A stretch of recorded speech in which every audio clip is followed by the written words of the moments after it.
370. Idei fixe. Ideile fixe sunt periculoase, mai ales dacă fac parte din viață. Lăsați-vă zilele să fie frumoase, clipă de clipă să ai speranță. Ideile fixe sunt periculoase în viață să nu le ai. Ele sunt niște angoase, parte de bine nu ai. Nu folosi idei fixe orice ar fi, orice zi trece și pentru tine. Știu că lumea nu se poate opri, noi suntem speranța de mâine. Idei fixe să nu folosești, că sunt prea periculoase. Tu viața bună să îndrăgești, să nu ai idei prea joase. Ideile sunt bune atunci când sunt fixe, dar nu rele. Viața ta trece pe brânci, nu-ți face zile grele. Ideile fixe sunt periculoase, câteodată viața trece și pentru tine. Ele nu-ți lasă o poartă, timpul tău o veșnicie nu ține. Idei fixe, dacă ai să gândești, să fie bune pentru lume, viața nu e ca în povești. Ideile fixe, multe nu spune. 371. Un om, 24/12/2001. În viața asta trecătoare, atâta lume întâlnești, un om bun îți face viața soare, iar de om rău o pățești. Un om bun te îmbunează, nu poți suferi cu el, viața ta îți înviază, face inima castel.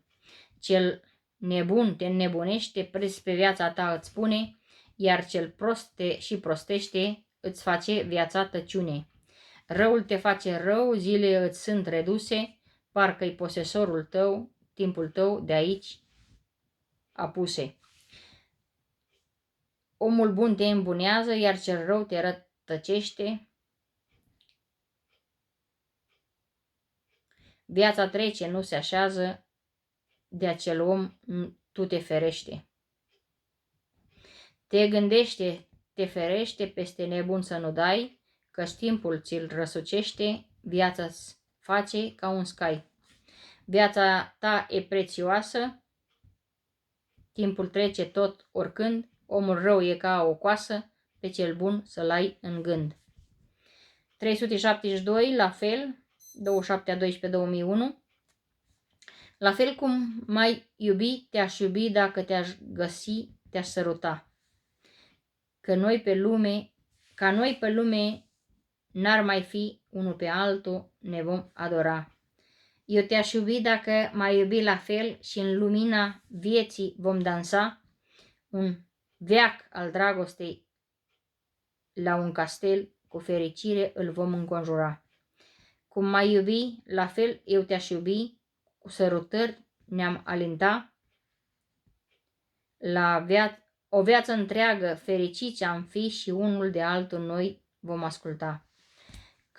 Cât m-ai iubi, la fel ți-aș da ce ți-ai dorit, poți să speri și lumea întreagă vei avea, mai bine va fi ca în ziua de ieri. Dacă m-ai iubit, te-aș întregi și eu și viața mai ușoară ne-ar părea, slujind amândoi un singur Dumnezeu, iar noi să avem dragostea. Te-aș iubi cu un sărut început, dacă îmi răspunzi pe lume vei pluti, aripi ne va da sărutul ca noi n-ar mai fi. Dacă îmi dai cât îți dau, cât îți voi da tu să-mi dai, cât vom avea alții n-au, dacă ai visat în doi un rai. La fel cum m-ai iubi, ți-aș răspunde, sărutări la fel îți voi da, în iubiri vom pluti pe unde dragostea o va încercui pe ea. 373, prieteni falși, 27/12/2001. Atent să fii la prieteni falși, că ți-ți vor pune bețe în roate. Ei sunt ca un magnet atrași și îți vor face rău pe la spate. La falși prieteni să fii atent, bețe în roate să nu-ți pună. Ei te trag ca un curent, îi poți avea un an, o lună. La prieteni falși, atent să fii, să nu te împiedice cât trăiești, atenție cât trăiești printre cei mai ales, dacă în viață iubești. La prieteni falși să fii atent, să nu-ți pună bețe în roate, căci te vor strânge ca un patent și te strâng pe la spate. Prieteni falși să nu ai pe lumea aceasta cât trăiești. Prilej de bucurie să nu le dai, dacă vrei mai mult să trăiești. 374, un copil, 27/12/2001. Un copil strigă în noapte. Poezia asta este dedicată a fiului meu, Alex, că dormea cu tatăl lui și el striga că vrea apă și tatăl lui nu auzea. Și am scris poezia când am auzit că el striga. Un copil strigă în noapte, dar tatăl nu-l aude. El cere apă, dar poate tatăl doarme, nu-i răspunde. Un copil cere apă în noapte, dar tatăl lui doarme greu. El cere tare sau în șoapte, dar nu e auzit mereu. Un copil strigă după ajutor, are nevoie de apă, îi este sete. Tatăl lui doarme de zor, poate mult copilul să mai aștepte.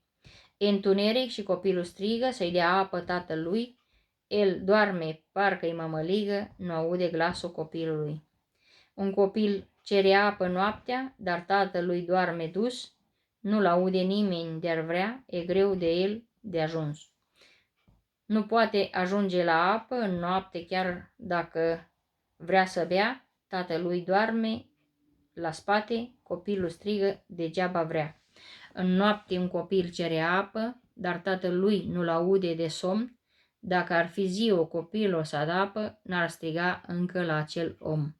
Acel copil poate strigă într-una, căci tatăl doarme, nu-i pasă. Copilul cere întotdeauna, dar așteptarea la pasă. 375. Nu mai plânge. 1/1/2002. Nu mai plânge, dragă, că îți curge nasul. Viața nu e șagă, ține cu ea pasul. Baby, nu mai plânge, că ție îți faci rău și nasul îți curge, tot ție îți va fi greu. Nu mai plânge, baby, plânsul n-are rost, viața-i ca la rugby, la minge tu n-ai fost. Dragă, nu mai plânge, căci viața tot trece, sufletul ți se stinge, tu viața petrece. Baby, să nu plângi, că toate vor trece, bucuriile să atingi, tu bine le petrece. Nu mai plânge, dragă, nu-ți mai face rău, la viață dă-i spagă, vesel fi mereu. 376, prima zi de an, 1/1/2002. Am intrat în noul an, multe dorințe avem acum, poate nu vor fi în van ca cel ce s-a dus pe drum. În noul an am intrat cu speranțe mai multe, care a trecut, a fost deplasat, să fie sănătos și cu minte. 377, de câte ori? 2/1/2002.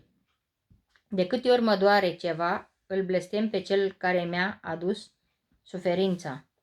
La durerea trupului nu pot altceva și mereu îmi voi respecta credința.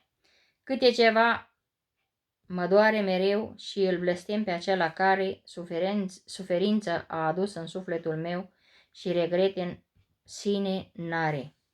Când mă doare ceva, de multe ori îl blestem pe acela care m-a împins să sufăr prea multe orori. Cu el binele n-am avut, n-am atins. Câte ceva mă doare, trupește, suferință am mai mereu.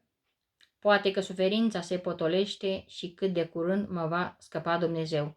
De câte ori mă doare ceva, pe acel care mă face să sufăr îl blestem. Viața fiecăruia e importantă deja, numele Domnului în ajutor eu chem. De câte ori trupul mă doare, îl blestem pe acela care mă face să sufăr, sufletul cât trăiesc a stâmpăr n-are, să plătească vinovatul, nu mă supăr. Așa e viața cu multe dureri, unele din vina noastră sau nu. E multă lume și multe păreri, eu cred că suferința așa nu face altul. De câte ori mă va durea trupul, îl voi blestema pe aducător, de aceea pe aceia care mi-au adus în suflet lupul și n-are regrete chiar dacă mor. 378. Oricât 3/1/2002. Oricât de îndurerată ți-e inima, să crezi că va veni soarele și la tine. Cât trăiești în lume, tu să vezi că viața ta are și puțin bine. Oricât de îndurerată ți-e inima, într-o zi să crezi că va veni soarele la tine în suflet și în viața ta și nu te va durea nici picioarele. Oricât de îndurerată ți-e inima, să nu uiți că soarele va veni. Măcar speranța nu va trișa și viața mai frumoasă îți va fi. Dacă ți-e inima îndurerată, oricât, soarele va veni și pe ulița ta. Tot ce e rău va rămâne de mult și la mai bine tu vei spera. Oricât de îndurerată ți-e inima, să crezi că și pentru tine soarele va străluci. Speranța din viață tu să o vezi și tot ce ți-ai dorit va veni. Oricât de îndurerată ți-e inima acum, așteaptă că binele va veni cu soare. Pășește drept pe-al vieții drum, tot ce a fost greu, într-o zi tot moare. Oricât de îndurerată ți-e inima, să crezi că nici când nu va muri speranța. Tot ce e greu va trece, ai să vezi, că vei aștepta să vină iar dimineața. 379. Dacă 3/1/2002. Dacă aș muta lucrurile din loc și din rău aș face bine, la cei cu ghinion să aduc noroc, aș putea să salvez pe oricine. Dacă aș putea să mut lucrurile din glie și răul să-l transform în bine, la cei triști să aduc bucurie, aș vrea să salvez pe oricine. Dacă aș putea lucrurile să mut, să aduc iubire la cei ce n-au, pe cei neauziți să-i ascult și la săraci aș vrea să dau. Și la săraci aș avea ce să dau. Lucrurile să le mut de-aș putea, nu ar mai fi nimeni rău, pe cei urâți în frumoși aș schimba și aș mângâia pe cei ce le este greu. De-aș putea lucrurile să le schimb, să fac ceva de folos pe lume, aș zice că în lumea aceasta nu mă plimb și toți ar avea numai fapte bune.